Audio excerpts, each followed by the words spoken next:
If you will, you can turn to 1 Samuel chapter 25.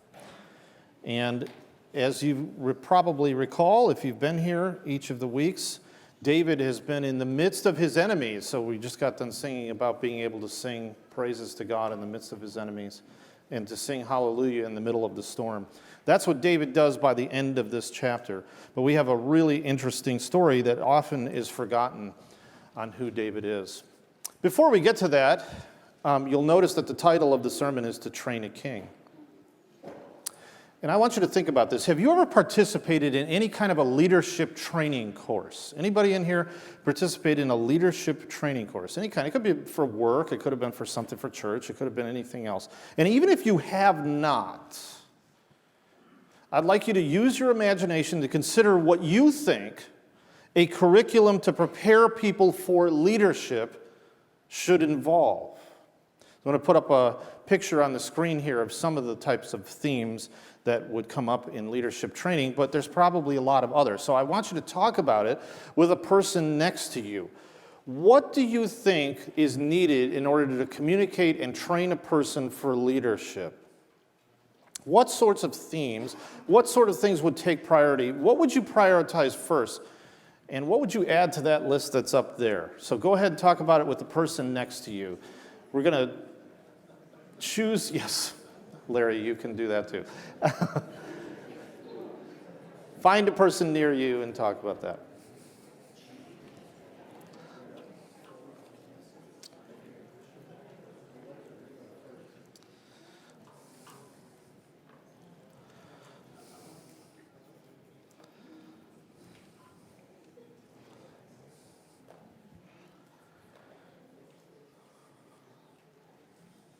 All right, how many of you had like goal setting? Anybody had goal setting in their list? Time management? No one? Strategic thinking? Nothing. People skills? Relationship building? Okay, quite a few of you had that. Delegation? Assertiveness? How to make a decision well? Okay, some of you had that. All right. Assessment and evaluation? All right. Any others? What were some of the ones that rose to the front for you if you're going to train leadership? Victor? 2, wisdom and ethics or moral compass. Okay, having a moral compass or ethics, and what was the other one? Wisdom in general, like developing wisdom. Good. All right, over here. Humility, tremendous. Okay. Judy? Knowledge about what it is that they're leading. You have to really understand it well. Okay. Anybody else in the back? David? Being a servant to others. Good stuff. This is really good. You already shared. We're going to get some others. Anybody else over here? Communication. Learning how to communicate really well. So this is good. I think you guys did a great job. By now, though, you've probably noticed as we've traveled through the book of 1 Samuel that God has a very unusual approach to the subject of preparation for leadership. Just think about what we've covered so far. Our story in 1 Samuel, for those of you that have missed it and those of you that have been here, it tells the story of God providing leadership for his people, first doing that through the great prophet of Samuel. But then as the people cried out, he did it through 2 kings. And the first king that we looked at is Saul. And Saul is starting to disappear from our narrative here in the coming weeks. And now who's rising to the surface for the rest of the book is David. And David will dominate the next book as well. This is a story that foreshadows and eventually leads to Jesus Christ as the ultimate leader, or as the Bible would use the term Lord or Master. So let's look back, though, on what we've covered so far. We started in 1 Samuel chapter 16. What has God provided in a training course for the man after his own heart, chosen to be king over all the people of Israel? What happened to David from his anointing in chapter 16 and his eventually becoming king might be described as God's education for an eventual king, his leadership training 101. The maturation of a young exile to a mature leader. But my guess is that most of us would not have envisioned the kind of training course that God did. That's putting it mildly. God uses a lot of unusual methods and unexpected people to train up his king, starting with a giant Philistine enemy who doesn't major in encouragement. A mentor, or should have been a mentor, who vacillates between saying that he likes David and then throwing spears at him and then hunting him down. The most unexpected friend of all, the king's son, the heir to the throne. Hiding in enemy territory over and over again. And here in verse 1, which must have been quite a blow to David, the death of the very person who called him out into leadership in the first place and anointed him, Samuel. Maybe not what we would have picked or anticipated for a leadership training course, huh? Yet somehow all of this is part of God's plan to prepare David. Maybe because God is primarily concerned with character, with heart, than with outward skills. He has to take a different course. But by any stretch, for any of us, this is an unusual and unexpected way to prepare someone to be king. Speaking of unusual ways to prepare a king, how many of you have ever seen the 2010 film, The King's Speech? This is a true story about the man who would become King George VI of England during World War II. And he had a lifelong, debilitating speech impediment. He stammered a lot when he spoke. Many doctors attempted to address this and cure him as a younger prince of this malady to no avail. Yet as he ascended to be the new king, he would have to regularly make speeches, not only live for all the ceremonies that they would do in England, but he would also have to appear on the radio to call forth people to courage during a troubling time as they faced the Battle of Britain and people bombing London. But nothing worked to address the stutter that he had. Eventually, upon a recommendation by a friend, King George meets with a therapist from Australia named Lionel. He works with people who have come out of a war situation. And in his speech therapy, he employs some very unusual methods. The first thing he does to King George is he refuses all the pomp and circumstance and insists on calling the king informally by the name of Bertie, which of course the king is not very happy with at first. Then, in the course of an argument with him, he makes him a bet that he can help him to read Shakespeare right at the moment, clearly without his usual stammer. Then Lionel proceeds to employ this bizarre and distracting techniques, none of which make any sense to the king and frustrate him. For one of examples, he makes the king read Hamlet, while simultaneously having him wear headphones, blasting music as loud as he can into his ears. This experience so frustrates the king that he abruptly ends the session saying it isn't working for him, goodbye, presumably never to see him again. Well, what was occurring at the same time that he was blasting music in his ears and holding a microphone in front of his mouth to read Hamlet, he was recording it on a phonograph. And as the king and his wife were to leave, Lionel begs him to take the phonograph with him, which the king doesn't want to do, but eventually takes and walks out and goes back to Windsor. Let's pick up what happens from that point forward.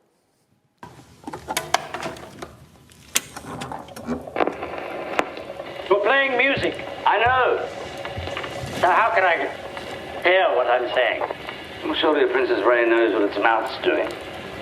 You're not well acquainted with royal princes, are you?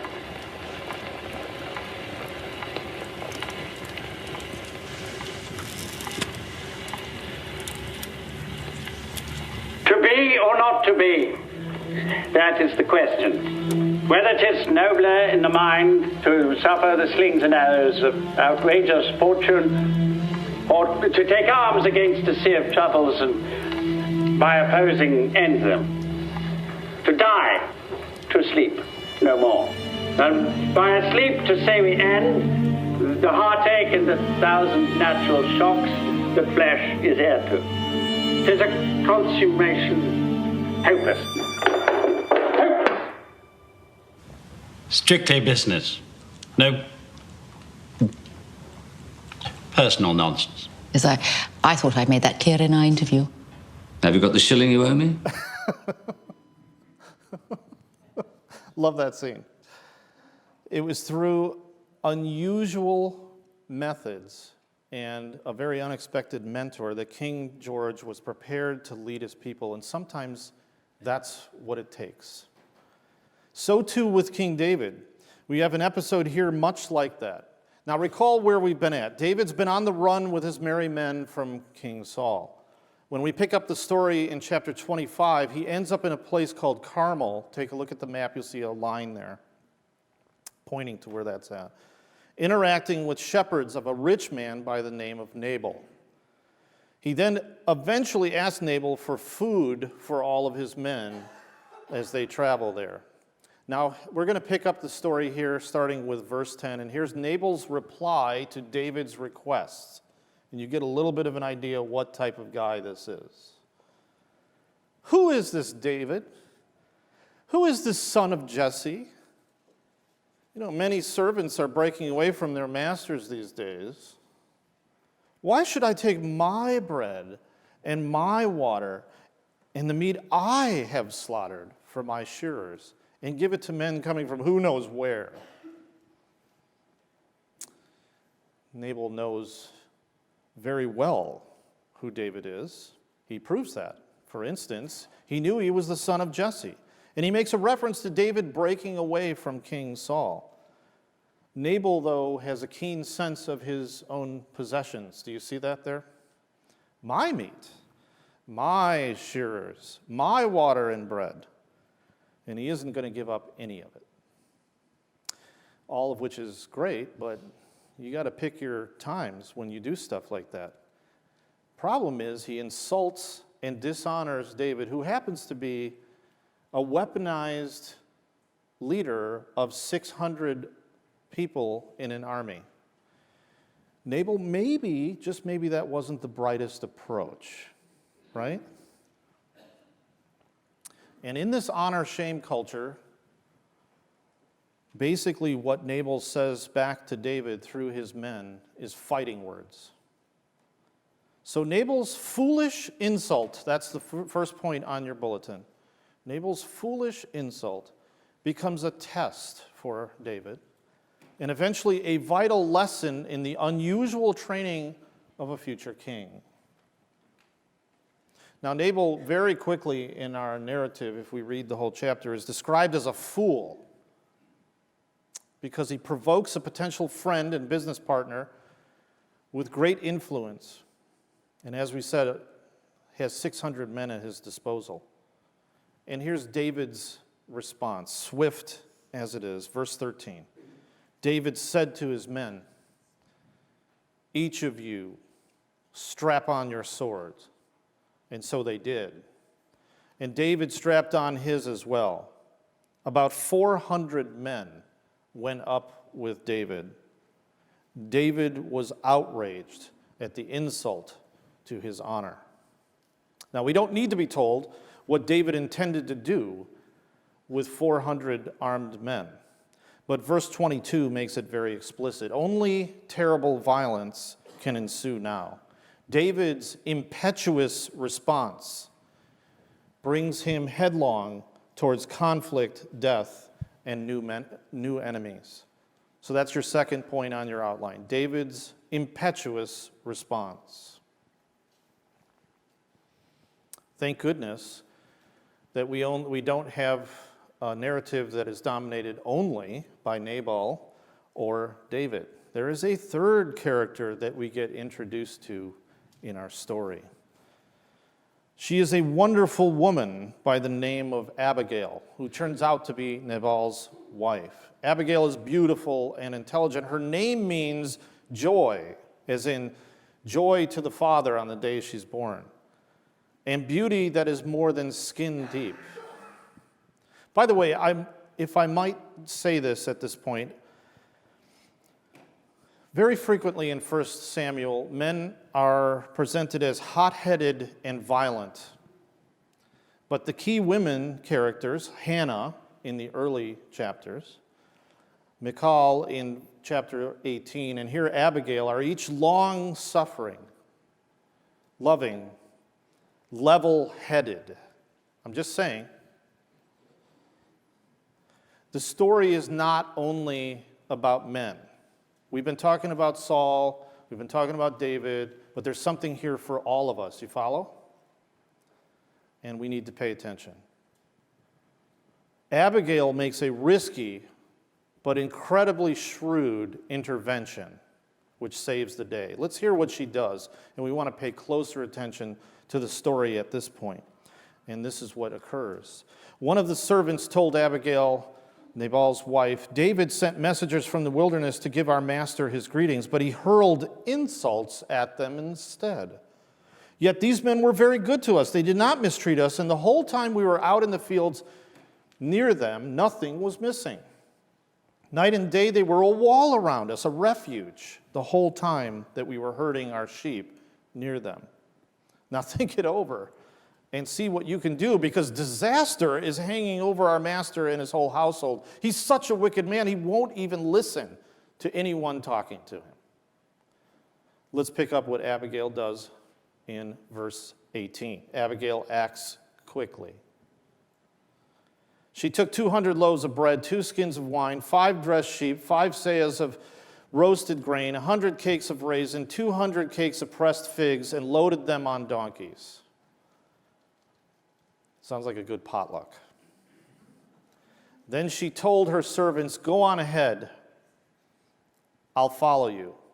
But she did not tell her husband what was going on. Verse 20, as she came riding her donkey into a mountain ravine, there was David and his men descending towards her, and she met them. David had just said this, it's been useless, all my watching over this fellow's property in the wilderness so that nothing of his was missing. He pays me back evil for good. May God deal with David, be it ever so severely, if by morning I leave alive any male of all who belong to this man. Hothead. Verse 23, when Abigail saw David, she quickly got off her donkey and bowed down before David with her face to the ground. She fell at his feet and said, pardon your servant, my lord, and let me speak to you. Hear what your servant has to say. Please pay no attention, my lord, to that wicked man, Nabal. He is just like his name, which means fool, and folly goes before him. And as for me, your servant, I did not see the men that my lord sent. And now, my Lord, as surely as the Lord your God lives and as you live, since the Lord has kept you from bloodshed and from avenging yourself with your own hands, may your enemies and all who are intent on harming my Lord be like Nabal. And let this gift which I have brought, which your servant has brought to my Lord, be given to the men who follow you. Verse 28, please forgive your servant's presumption. The Lord your God will certainly make a lasting dynasty for my Lord, because you fight the Lord's battles, and no wrongdoing is found in you as long as you've lived. Even though someone is pursuing you to take your life, the life of my Lord will be bound securely in the bundle of the living by the Lord your God. But the lives of your enemies he will hurl away as from the pocket of a sling.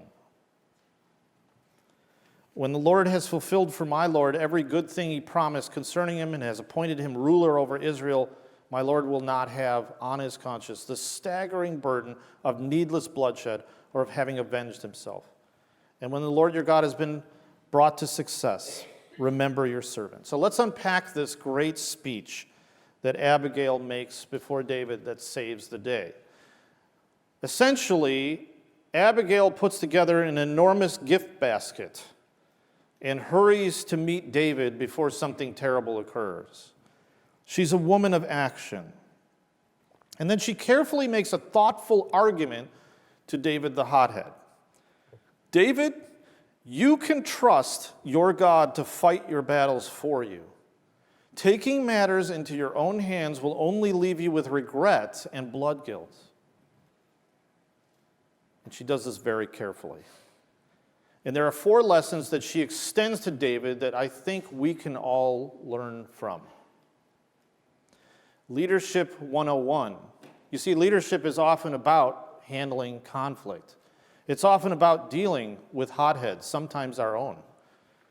And these 4 lessons come in the form of 4 requests that she makes to David. Her first request is done politely and with deference, and it's found in verse 25. It is for David to give Nabal the attention that he deserves, namely, none. He's just a fool. She indicates she'd have handled it differently if she would have known or the request had come to her attention. Don't let him ruin it for everyone. Here's a present he should have provided when you requested it. And our first lesson in leadership is this, especially when we talk about anger. Don't let a fool drag you into their folly.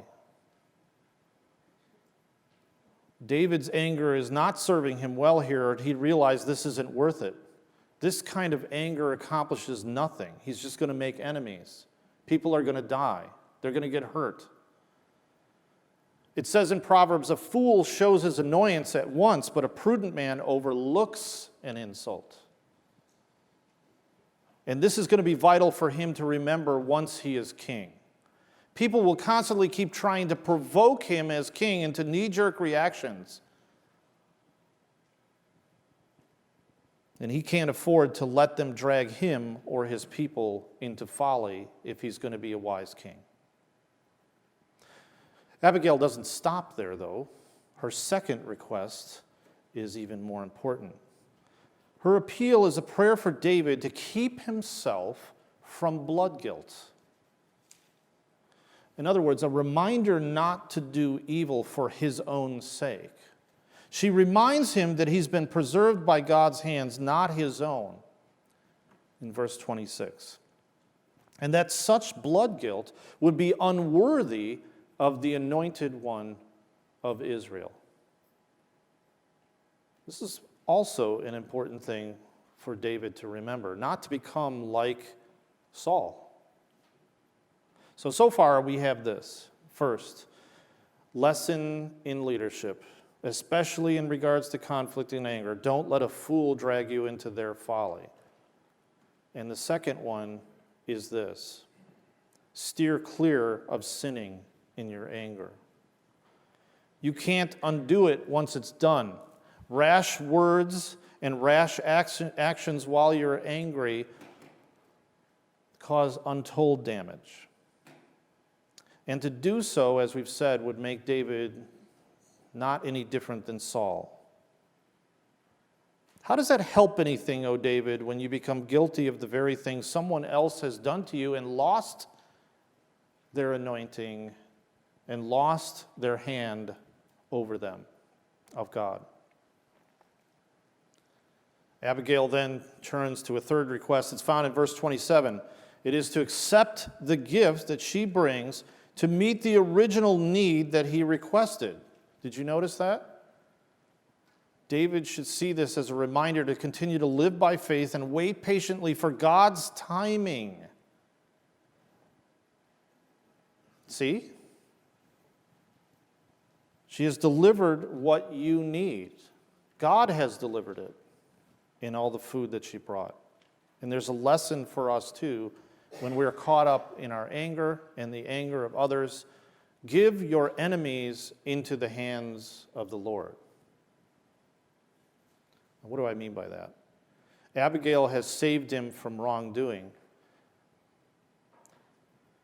Do you ever pray for the person that you're having a conflict with? And when I say give them into the hands of the Lord, I don't mean to strike down vengeance.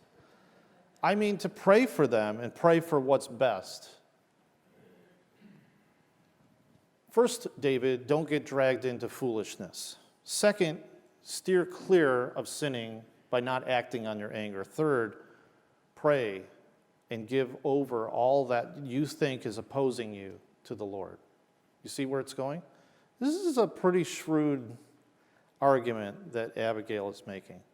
She has saved him from wrongdoing if he'll listen. The strength to defer comes from trusting in God to meet our needs. Did you hear that? We've talked about this before. We get into trouble when we won't trust God to meet our needs. I won't wait for you, God, to do it in your own timing. I have to do it myself. I will step into this relationship I'm not supposed to be in because I don't trust you to provide in your timing. You see how that goes? And similarly in conflicts, when we take vengeance or disobedient actions, we aren't trusting for God's provision. And we're not wanting what he's already provided for us. So finally, the most important part, the fourth appeal, and this is the most important one of them all. Please forgive. Practice forgiveness a lot. So here we are. Don't let a fool drag you into their folly. Steer clear of sinning and taking action in your anger. Give your enemies into the hands of the Lord. Practice forgiveness. That's important life lessons for a future king or any leader or for a church that is in community and interacts with each other. These are good things to remember.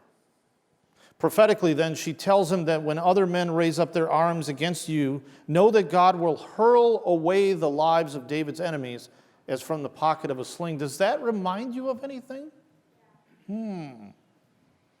David and Goliath. This is a not so subtle reference to how David defeated Goliath, where he learned the lesson that the battle belongs to the Lord, and she is reminding him of that in a powerful way. Wow. Talk about a divine appointment. Thankfully, though, David listened. What good would it have been if he didn't listen to her? And what was going to end badly instead spared the lives of many and eventually turned the blessing back on himself. Within 2 weeks, Nabal was dead. God swiftly slung David's enemy away from him without him lifting a finger. David says this to Abigail. It's much like the song we just sang before we listened to the sermon. Praise be to the Lord, the God of Israel, who has sent you today to meet me. May you be blessed for your good judgment and for keeping me from bloodshed this very day and from avenging myself with my own hands. Otherwise, as surely as the Lord, the God of Israel, lives, who has kept me from harming you, if you had not come quickly to meet me, no one would be living by daybreak. Then David accepted from her hand what she had brought him and said, "Go home in peace. I have heard your words and granted your request." And there's a free one for you, a fifth lesson. Listen to wise counsel.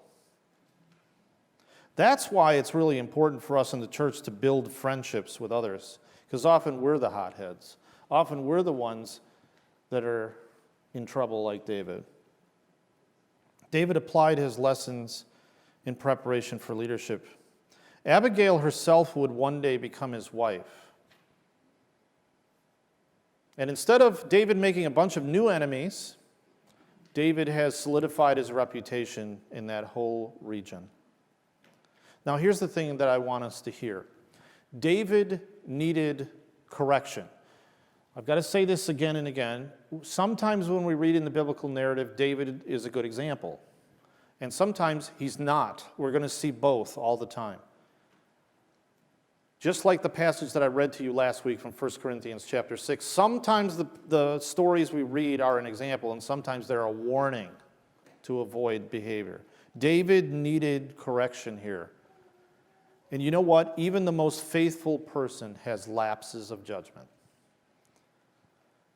He needed, if you will, a Lionel, like in our movie, The King's Speech, with unusual methods to teach him and get his attention. So God provided Abigail. And that's the same reason we need community.